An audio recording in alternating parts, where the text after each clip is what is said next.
우리가 감사절에 나는 무엇을 감사할 것인가 많이 생각을 할 것입니다. 그런데 성경에서는 범사에 감사하라. 범사라는 것은 모든 일이죠. 그 모든 일에 감사하라라고 했습니다. 그 모든 일이라는 것은 잘된 일이나 잘 되지 못한 일이나 내가 이익을 본 일이나 손해를 본 일이나 또 이해가 되는 일이나 이해가 되지 않는 일이나 어떤 상황 속에 있더라도 감사하라. 이것이 범사에 감사라 그런 뜻이 되는 것입니다. 성경에서 그렇게 명령을 하셨는데 어떻게 하면 모든 일에 감사할 수가 있는가? 오늘 본문에 보면은 하나님을 신뢰할 수 있는 네 가지 상황이 나오고 있습니다. 하나님을 신뢰하면 모든 일에 감사할 수 있는 길이 열리게 됩니다. 1절 말씀에 마음의 경영은 사람에게 있어도 말의 응답은 여호와께로부터 나오느니라 했습니다. 사람들이 어떤 일을 이루기 위해서 많은 생각을 하고 연구를 하고 계획을 세웁니다. 사업 운영하시는 분들은 사업의 계획을 세우고요. 직장 다니는 분들은 직장에서 계획을 또 세웁니다. 우리 자녀들은 공부하면서 계획을 세우죠. 어떻게 공부할 것인가, 어느 대학을 갈 것인가, 또 앞으로 진로를 어떻게 택할 것인가, 이 모든 것을 계획합니다. 자, 그런데 우리가 계획한 대로 이루어지는 것도 있지만 이루어지지 않는 것도 있습니다. 우리가 과거의 삶을 돌이켜 보면은 계획한 것이 이루어지지 않은 것이 아마 더 많을 거예요. 훨씬 더 많을 거예요. 내 생각대로 안 된 것들이 더 많이 있다라는 거죠. 그런데 오늘 이 1절 말씀 본문을 생각하면은 우리가 계획을 세울 때에 1절 후반절을 계획 속에 넣어 두어야 한다라는 거예요. 말의 응답은 여호와께로부터 나오느니라. 사람들이 계획을 세우더라도 그 계획에 대한 결과 이루어지는 것은 하나님으로부터 나온다라는 거예요. 이게 무슨 말이냐? 쉽게 말하면 하나님이 모든 계획에 개입하셔서 하나님의 뜻에 맞게 이루어지도록 하신다라는 거예요. 예를 들면은 자녀들이 있잖아요. 어린 자녀들 계획을 세웁니다. 나름대로 고민하면서 신중하게 계획을 세우는 거죠. 자, 그런데 어른들이 볼 때, 부모님들이 볼 때는 어떻습니까?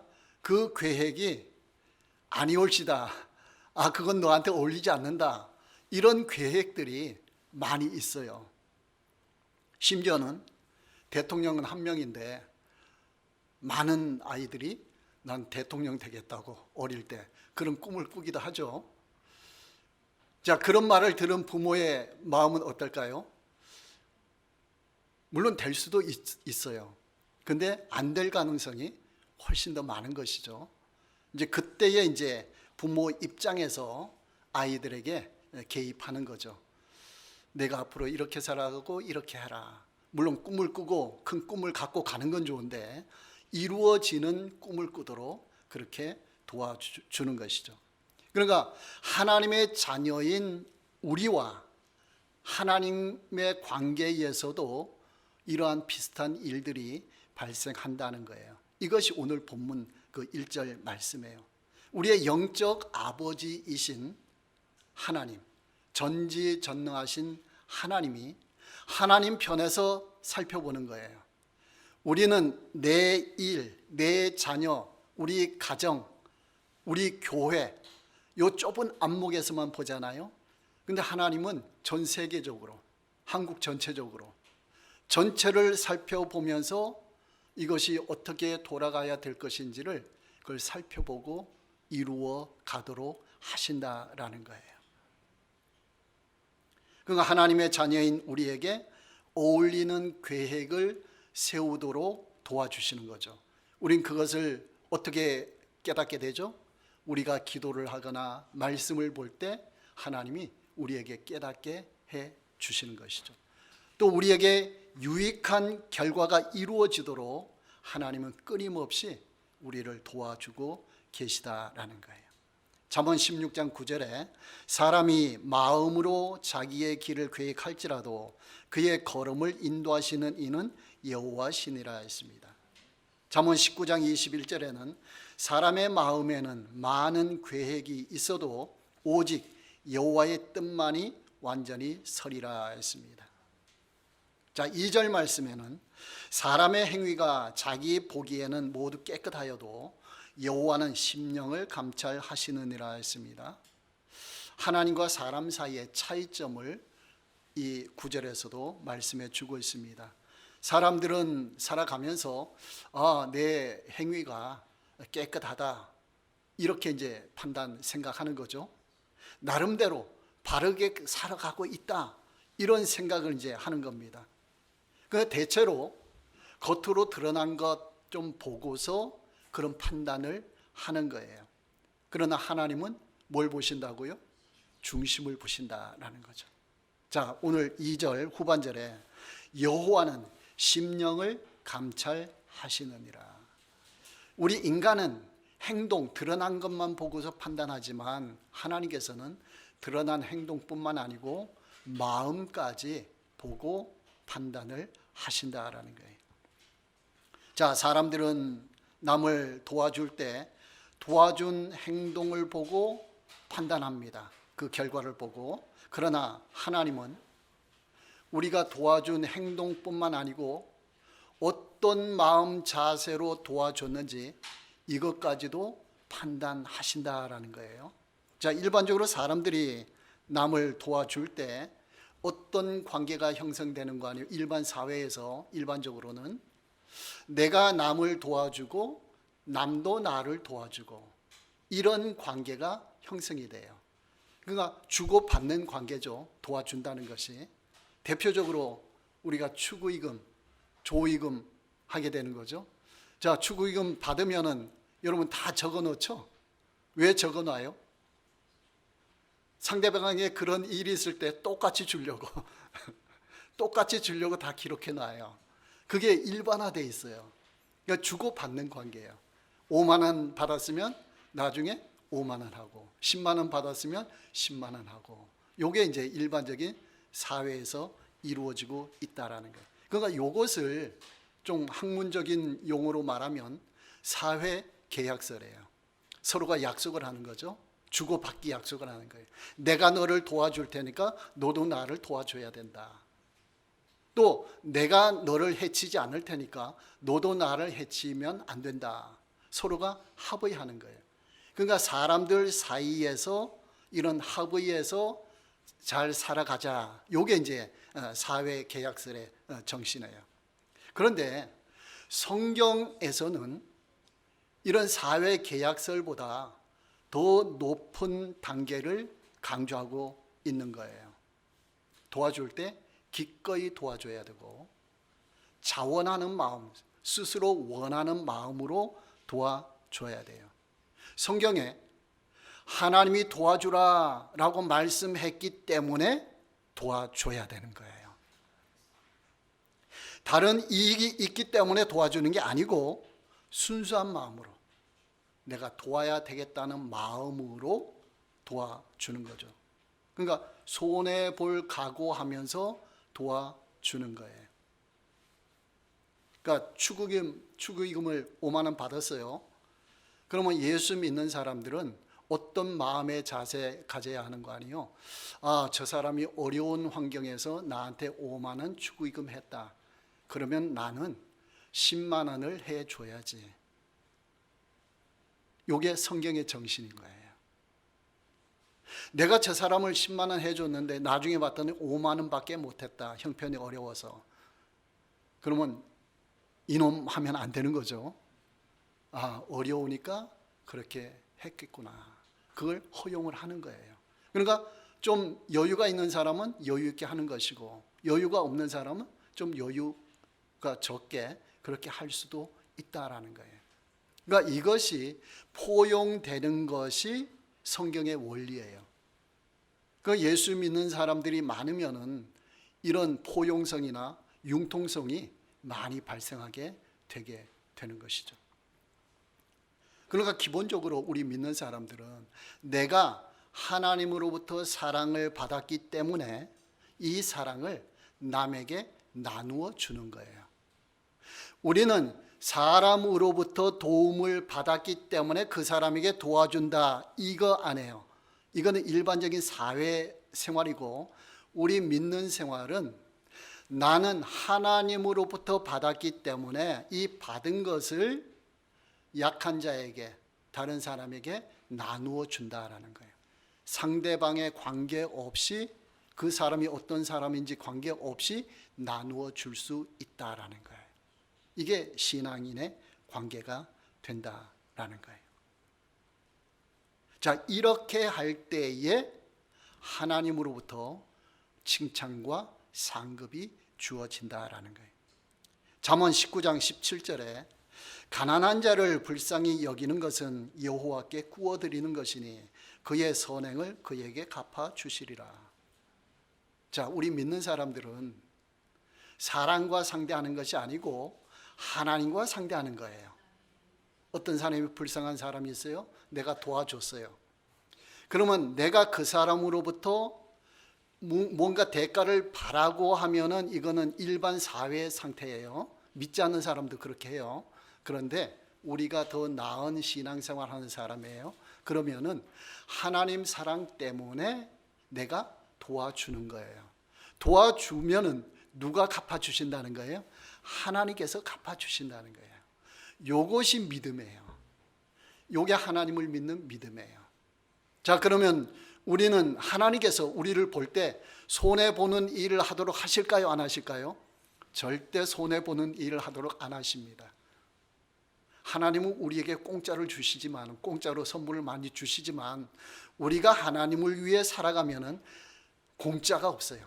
반드시 하나님이 대가를 주시는 거예요. 보상해 주시는 거예요. 이 믿음으로 살아간다라는 거예요.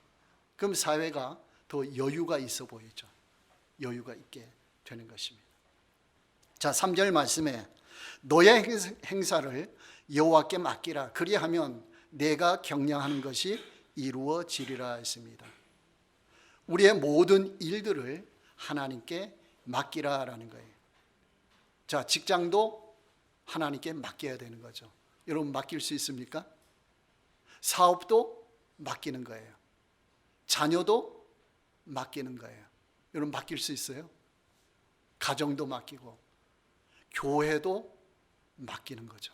하나님께 맡기는 거예요. 모든 일을 하나님께 맡기라. 그럼 맡기면 하나님이 다 해주시고 나는 가만히 있으면 된다, 이런 의미가 아니고 믿음으로 한다, 그런 말이에요. 누구를 믿음으로요? 하나님을 믿음으로. 그런 의미예요. 여러분 직장생활 하시면서 내가 이 일을 다 처리한다, 이런 마음으로 하면은 이건 믿음으로 하는 게 아니죠. 그러면은 하나님께 맡기는 게 아니에요. 이 일을 하면서 기도하는 거죠. 하나님, 이런 일을 하는데 하나님이 도와주시고 하나님이 역사해 주십시오. 이 믿음을 가지고 일을 해 나가는 거죠. 그러면은 그 일은 하나님이 맡아서 역사해 주신다라는 거예요. 그렇게 맡기라, 그런 의미가 되는 것입니다. 자, 하나님께 맡기려면 먼저 하나님을 신뢰해야 돼요. 내가 전에 어떤 분, 부교육자 시절에 어떤 분에게 어떤 가정에 가서 하나님께 맡기십시오 그랬더니 반응이, 어떻게 맡기죠? 내가 일을 해야 되는데 하나님께 맡기면 하나님이 다 해주시나요? 나는 가만히 있으면 되나요? 이제 그런 말을 하는 걸 제가 초신자한테 들었습니다. 맡긴다는 것은 하나님을 신뢰하고, 그러니까 믿음이 있는 자일수록 하나님께 맡길 수가 있어요. 여러분 자녀들이 어릴수록 부모님을 신뢰하죠. 어릴수록. 커갈수록 부모님 신뢰 덜하고 자기가 그냥 가는 거예요. 꼬마 아이들이 자기가 걷기 시작해봐요. 엄마 손 뿌리치고 자기 혼자 막 넘어지면서 걸어가려고 그래요. 그런 현상이 나타나요. 그건 부모님께 맡기는 게 아니죠.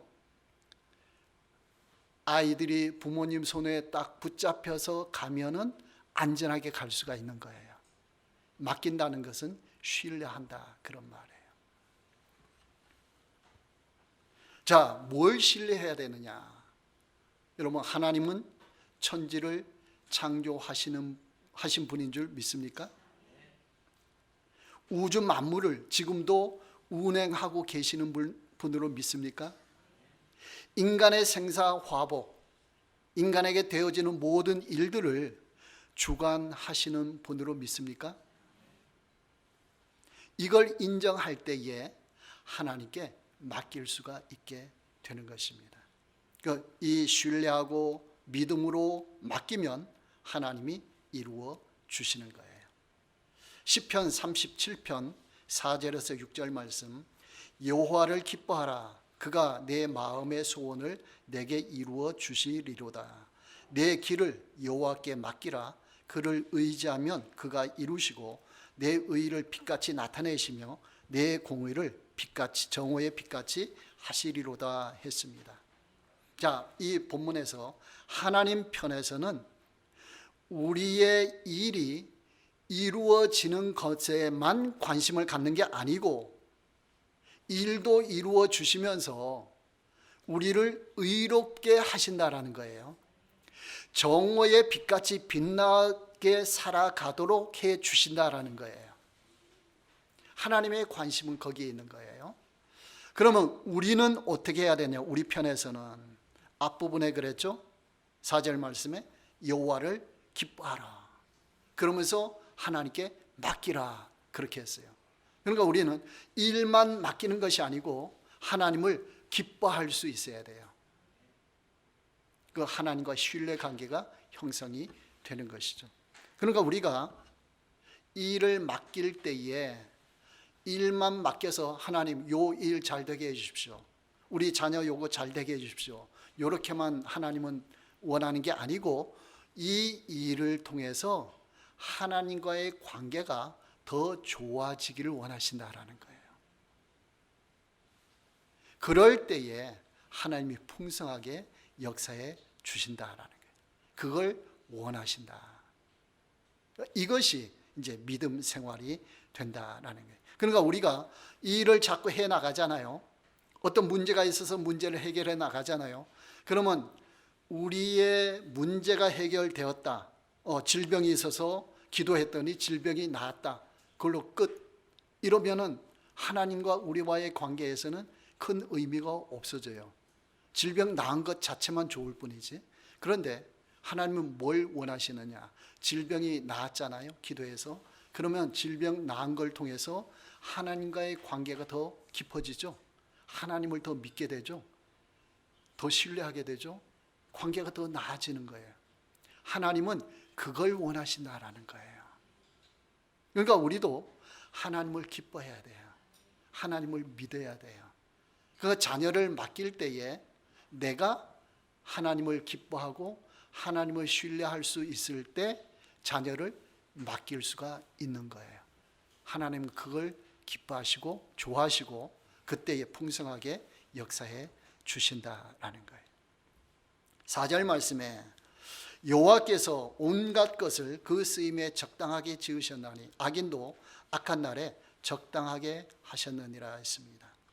자, 하나님은 우주 만물을 창조하실 때 그냥 쓸데없이 필요 없는 것 그냥 마구잡이로 창조하신 게 아니고 적재적소에 딱 필요한 것을 창조하신 거예요.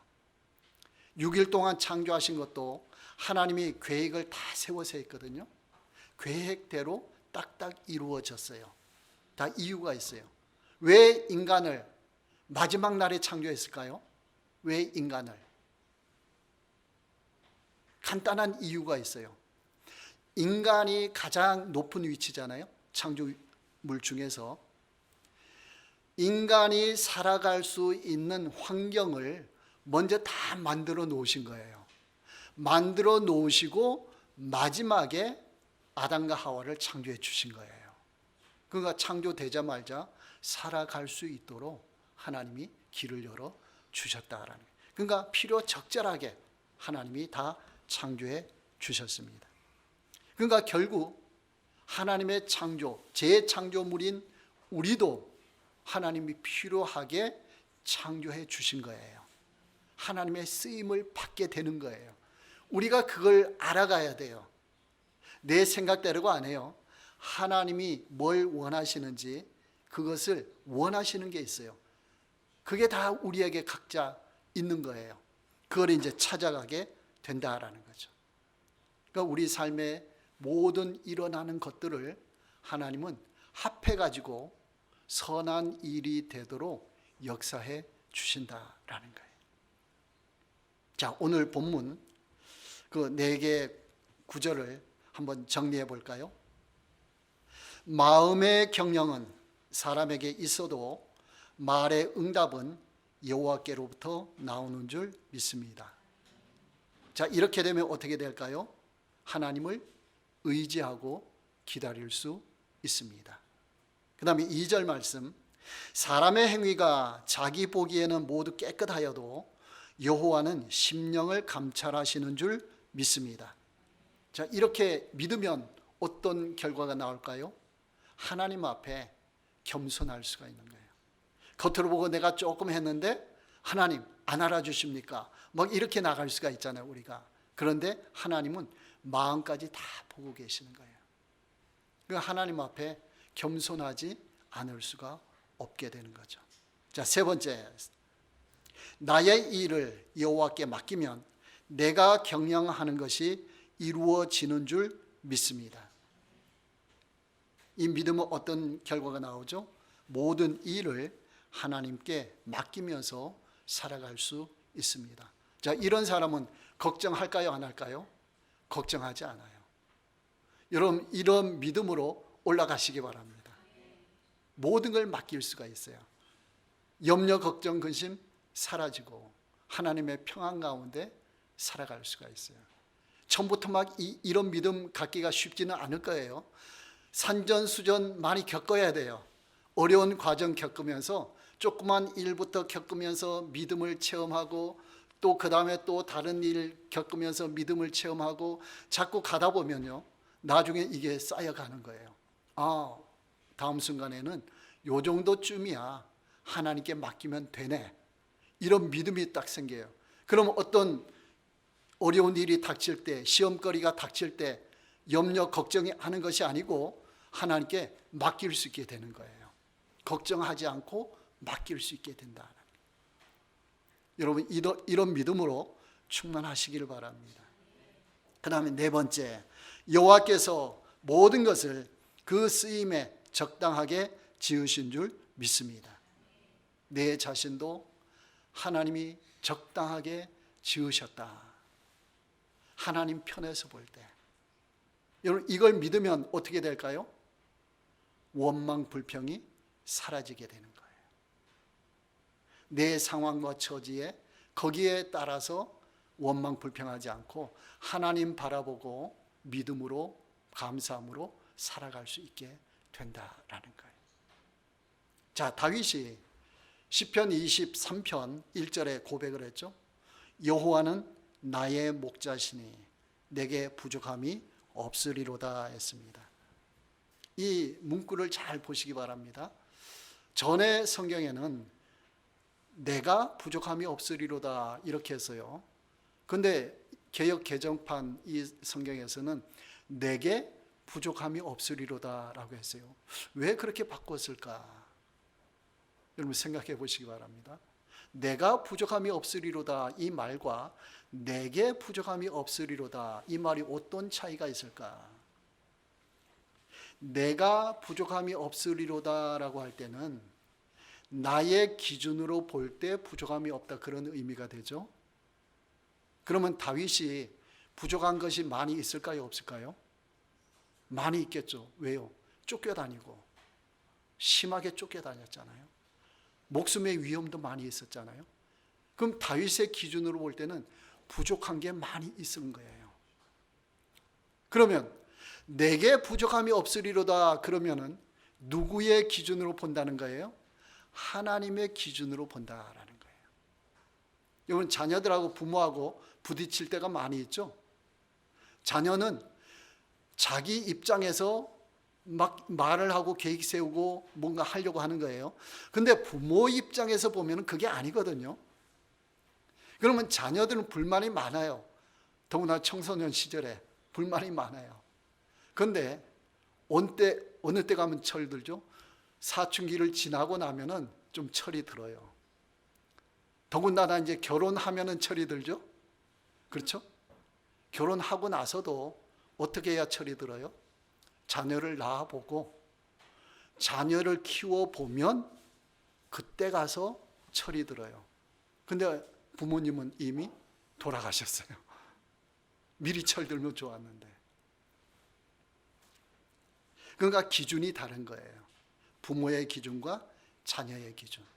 그러니까 우리가 신앙생활 할 때도 내 기준으로 보면은 내가 부족한 게 너무나 많아요.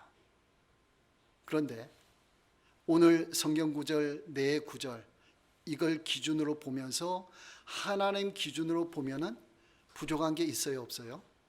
부족한 게 없어요. 믿습니까? 부족한 게 없는 거예요. 이게 믿음이 좋아지는 증거예요. 이것이 하나님과의 관계가 깊어지고 있다는 증거예요. 우리는 내 기준으로 보면은 하나님 이것도 주시고 저것도 주시고 자녀들을 이렇게 해주시고 내 기준으로 자꾸 하잖아요. 그건 내 기준에 벗어나면 하나님 이건 아닌데요, 부족한데요, 자꾸 이런 생각이 드는 거예요. 그런데 기준점을 누구한테 맡겨요? 하나님께로 바꾸는 거죠. 그러면 하나님 기준에서 보면은 다 우리를 위해서 좋게 해 주신다. 여러분, 인간의 부모도 자녀가 잘못되게 하는 부모 있어요, 없어요? 없어요. 자녀가 잘 되도록, 다 잘 되도록 그렇게 원하고 해 주는 거예요. 그런데 인간 부모하고 하나님과의 차이점은 뭐예요? 인간 부모는 원하는 건 있지만 아는 건 적어요. 자녀들에 대한 이해도 적고 능력도 적어요. 자녀가 어디 멀리 해외 여행 간다 할 때 쉽게 도와주기 어렵잖아요. 그런 경우도 발생하잖아요. 왜? 재정적인 능력이 안 되니까. 근데 하나님은 전능하신 분이에요. 전지하신 분이에요. 그 모든 것을 다 해주신다. 그러니까 우리가 하나님께 맡기고 살아가면은 가장 평안한 거예요. 평안이 거기서 오는 거예요. 이게 믿음으로 올 수가 있다라는 거예요. 여러분, 다윗과 같은 고백이 있기를 바랍니다. 나의 기준이 아니고 하나님의 기준으로 그렇게 살아갈 때에 우리는 모든 일에 항상 감사할 수 있습니다.